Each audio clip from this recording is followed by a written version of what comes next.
Terima kasih Tuhan, Engkau harapan di hidupku, Engkau kekuatan bagiku Tuhan, Engkau segala-galanya dalam hidupku. Diberkatilah setiap kami yang mengandalkan Engkau, yang berharap hanya kepadamu Tuhan. Sebab Engkau satu-satunya sumber pertolongan dalam hidup kami. Engkau sumber kekuatan, Engkau sumber kedamaian, sumber segala-galanya. Dan kami menyembah-Mu, dan kami meninggikan nama-Mu Tuhan. Kami bersyukur, sungguh tidak ada Tuhan yang lain yang seperti Engkau. Engkau ajaib dalam segala perbuatan-Mu Tuhan, Engkau ajaib dalam segala rencana-Mu. Kami bersyukur Tuhan, kami bersyukur Yesus.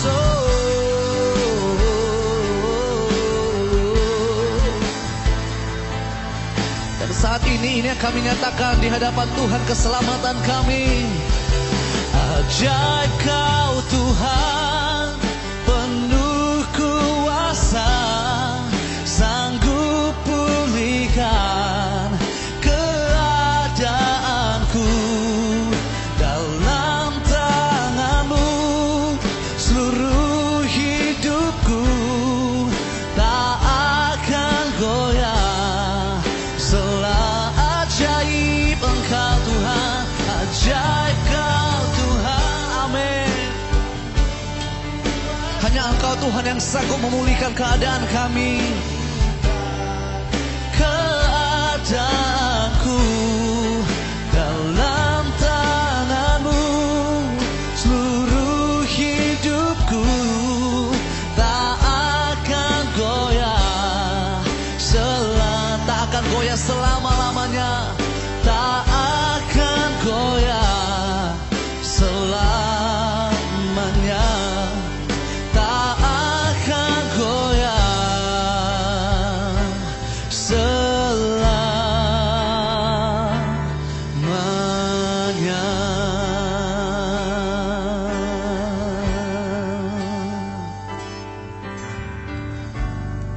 Terima kasih Tuhan Yesus. Mari kita siapkan hati kita untuk mendengar firman Tuhan. Mari kita berdoa. Bapa, kami bersyukur buat hadirat-Mu di tengah-tengah kami. Bersyukur Tuhan untuk penyertaan-Mu sepanjang minggu ini. Berdoa agar Roh-Mu sungguh-sungguh berbicara buat kami, dan firman-Mu mengajar kami kebenaran dan apa yang Tuhan mau kami hidupi. Beri kami hikmat dan wahyu supaya kami bisa memahami firman-Mu dengan bahasa yang mudah kami mengerti. Tolong hamba-Mu Tuhan, karena sungguh tanpa Engkau hamba tidak mampu. Biar hanya Kristus yang selalu dipermuliakan dalam hidup kami. Demi nama Yesus kami berdoa. Amen. Senang sekali bisa kembali melayani. Saya percaya kasih karunia Tuhan senantiasa menyertai hidup kita semua. Hari ini saya akan berbicara tentang berdamai dengan diri sendiri. Satu hari saya diingatkan bagaimana saya berdamai dengan diri saya, dan saya percaya bahwa ini yang Tuhan mau saya bagikan hari ini. Setiap kita pasti punya hal-hal yang kita nggak suka tentang diri kita sendiri. Kecuali orang-orang yang overconfident tentang dirinya sendiri tentunya. Tapi seberapa baik Anda mengenal diri Anda? Satu hari di sekolah Alkitab, waktu saya masih di Australia, salah satu dosen meminta kami, para siswanya, untuk menuliskan sebanyak-banyaknya hal-hal yang menjadi kekuatan kami dan hal-hal yang menjadi kelemahan kami, termasuk hal-hal yang kami nggak suka tentang diri kami sendiri. Jujur, selama bertahun-tahun dalam hidup saya nggak pernah jujur pada diri sendiri bahwa ada hal-hal yang saya nggak suka tentang diri saya. Mungkin Anda sama dengan saya bahwa kita mungkin belum pernah betul-betul jujur kepada diri sendiri. Saya nggak suka sama diri sendiri. I don't like myself. Why? Dan kemudian dosen ini meminta kami menuliskannya, dan hal yang saya tulis ketika apa yang saya nggak suka tentang diri saya, tentunya Saya tidak suka hidung yang kurang mancung, gigi yang tidak rata, kemudian saya tulis kulit yang tidak putih. Kemudian banyak hal-hal lain lagi yang kesannya seperti tidak bersyukur. Tapi kalau kita mau jujur sama diri kita sendiri, ada hal-hal yang kita nggak suka tentang diri kita. Dan kita harus jujur. Kenapa? Supaya kita belajar menerima diri kita sendiri. Karena tahukah Anda, dalam hidup ini ada hal-hal yang manusia nggak bisa milih. Yang pertama, lahir dari orang tua seperti apa? Harmoniskah? Tidak harmoniskah? Termasuk lahir dengan suku apa, ras apa, miskin atau kaya. Dilahirkan dengan fisik seperti apa? Warna kulit, bentuk wajah, warna rambut, bentuk rambut. Dilahirkan di mana? Tentu kita harus belajar bersyukur dengan kenyataan kita lahir seperti apa. Kita harus bersyukur untuk semua pemberian Tuhan dalam hidup kita. Tapi pada kenyataannya kita harus mengakui bahwa ada hal-hal yang kita nggak suka tentang diri kita. Supaya kemudian kita bisa bersyukur. Ketika saya mengisi lembaran itu, menuliskan apa yang saya nggak suka tentang diri saya dan apa yang saya suka tentang diri saya mendapati bahwa jauh lebih banyak poin tentang hal-hal yang saya tidak suka tentang diri saya daripada hal-hal yang saya tuliskan tentang seberapa saya menyukai diri saya sendiri. Dan menarik di situ, akhirnya saya mengerti bahwa saya harus belajar berdamai sama diri sendiri. Saya lahir di keluarga keturunan Tionghoa. Tapi di keluarga keturunan Tionghoa yang lazimnya berkulit putih, bermata sipit, saya justru sebaliknya. Bermata belok dan berkulit sawo matang. Ya. Untuk beberapa orang yang ketemu saya bilang, Ibu Heni putih kok, tapi pada kenyataannya di tengah keluarga saya beda sendiri. Ada satu tekanan ketika saya masih kecil, saya masih ingat. Teman-teman mama saya akan bilang sama mama saya, loh, kamu putih, kok anak kamu hitam? Saya rada gemes sama orang-orang yang gak mikir kalau ngomong dan sembarangan cuap dan gak sadar bahwa perkataan tuh harus dipikir baru diomong. Dan seringkali kita gak sadar bahwa celotehan kita yang spontanitas itu bisa merusak gambar diri orang lain. Saya yakin dengan cepat kita menjatuhkan orang daripada memuji orang lain. Kita bikin games, mengucapkan pujian spontan, dan mengucapkan ejekan spontan. Saya jamin, pasti lebih cepat ngejek daripada muji. Saya belajar berdamai sama diri saya sendiri. Bahwa saya memang dilahirkan seperti ini. Tapi waktu itu sebagai anak kecil, saya nggak suka diri saya. Karena yang saya ingat selalu omongan orang-orang yang berkata kepada saya bahwa mama saya putih dan saya hitam. Saya merasa tidak cantik. Saya merasa saya berbeda. Bahkan kakak dan adik saya kerap kali ketika saya kecil mengejek saya dan berkata, anak pungut, anak pungut. Dan mama saya juga suka bergurau waktu itu. Oh iya, mama salah ambil di rumah sakit. Dan seperti itu. Gurauan-gurauan yang secara tidak sadar itu terekam di alam bawah sadar saya. Dan saya mulai tidak suka pada diri sendiri. Agak sedikit minder ketika duduk dengan celana olahraga yang pendek, berjejer dengan teman-teman lain yang tentu kakinya lebih putih, berwajah lebih mulus dan putih. Terlebih ketika melihat model-model iklan di TV majalah berkulit putih mulus dan langsing, saya yakin gak cuma saya, pasti membuat beberapa wanita depresi. Tapi mari saya bukakan bahwa benar kita harus bersyukur dengan apa yang kita punya hari ini, dengan bagaimana Tuhan menciptakan kita hari ini. Karena Kejadian 1 ayat 27 berkata, Allah menciptakan manusia itu menurut gambarnya. Menurut gambar Allah, diciptakannya dia laki-laki dan perempuan, diciptakannya mereka. Amazing banget kalau kita ternyata diciptakan menurut gambarnya Tuhan. The image of God, perfect, sempurna. Dan di dalam Kejadian 1 ayat 31 dibilang ini, maka Allah melihat segala yang dijadikannya itu sungguh amat baik. Jadilah petang dan jadilah pagi, itulah hari ke-6. Tahukah Anda bahwa Tuhanlah yang menciptakan standar ukuran baik?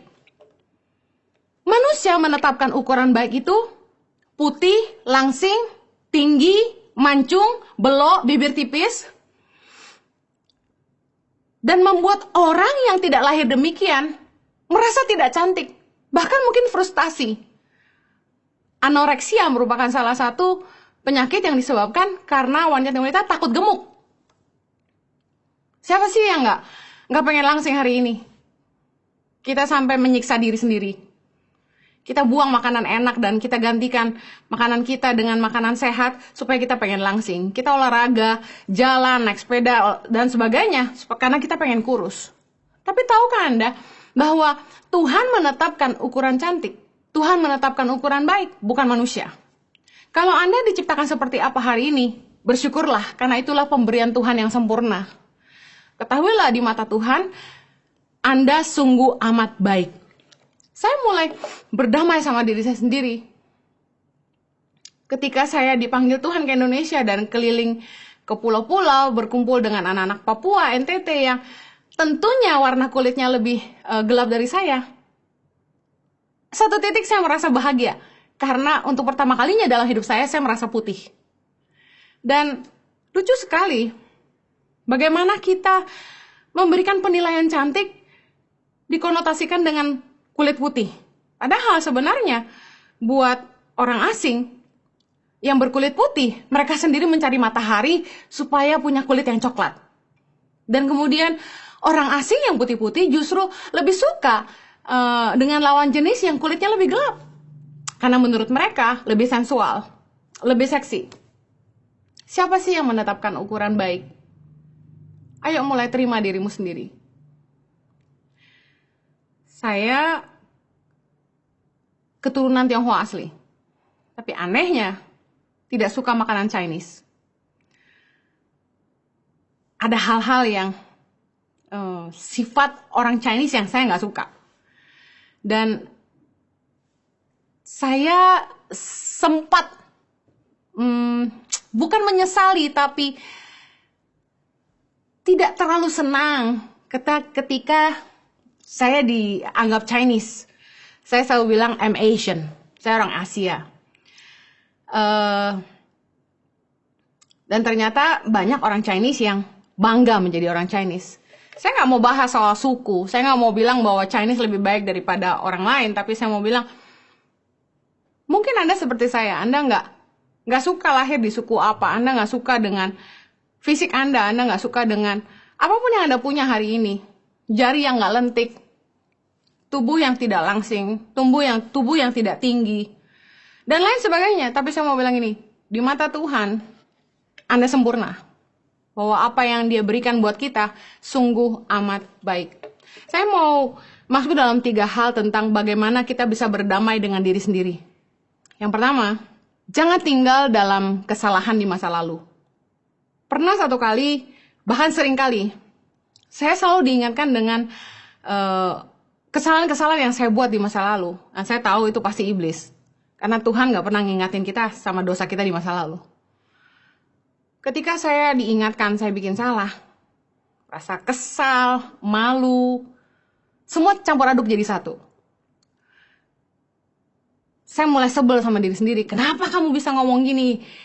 Lalu saya mulai ngomong di kamar mandi, Henny, kenapa kamu bisa begitu? Saya nggak tahu apakah Anda pernah lakukan hal yang sama, tapi kesal sama diri sendiri. Kesal sama kesalahan-kesalahan yang kita anggap bodoh. Kenapa kita bilang begitu? Kenapa kita lakukan begitu? Tapi saya mau bilang gini, nobody is perfect. Nggak ada orang yang sempurna. Semua orang bisa bikin salah. Bahkan dalam Markus 10 ayat 18, Yesus bilang tidak ada seorang pun yang baik selain daripada Allah saja. Nggak ada orang yang benar-benar baik, kecuali Tuhan aja. Kita harus ngerti bahwa kalau kita tinggal di masa lalu, kita nggak bakal maju. Ayo berhenti menyalahkan diri sendiri. Yuk mulai bangkit lagi. Beri dirimu sendiri kesempatan. Kadang kita mudah banget kasih orang lain kesempatan, tapi nggak mudah buat kita kasih diri kita sendiri kesempatan. Ingat, iblis selalu akan menuduh kita dengan mengingatkan kita akan kesalahan-kesalahan kita di masa lalu. Padahal pada kenyataannya Tuhan sudah mengampuni segala pelanggaran kita. Jangan tinggal di masa lalu. Jangan tinggal di dalam kesalahan-kesalahan di masa lalu. Yesaya 43 ayat 18. Firman-Nya, janganlah ingat-ingat hal-hal yang dahulu dan janganlah perhatikan hal-hal yang dari zaman purbakala. Ayat 19, lihat, aku hendak membuat sesuatu yang baru, yang sekarang sudah tumbuh, belumkah kamu mengetahuinya? Ya, aku hendak membuat jalan di padang gurun dan sungai-sungai di padang belantara. Tuhan sendiri nggak mau kita ingat yang dulu-dulu. Tuhan akan lakukan yang baru dalam hidup kita kalau kita nggak tinggal di masa lalu. Filipi 3 ayat 13. Saudara-saudara, aku sendiri tidak menganggap bahwa aku telah menangkapnya, tetapi ini yang kulakukan. Aku melupakan apa yang telah di belakangku dan mengarahkan diri kepada apa yang di hadapanku. Orang yang tinggal di masa lalu tidak akan maju.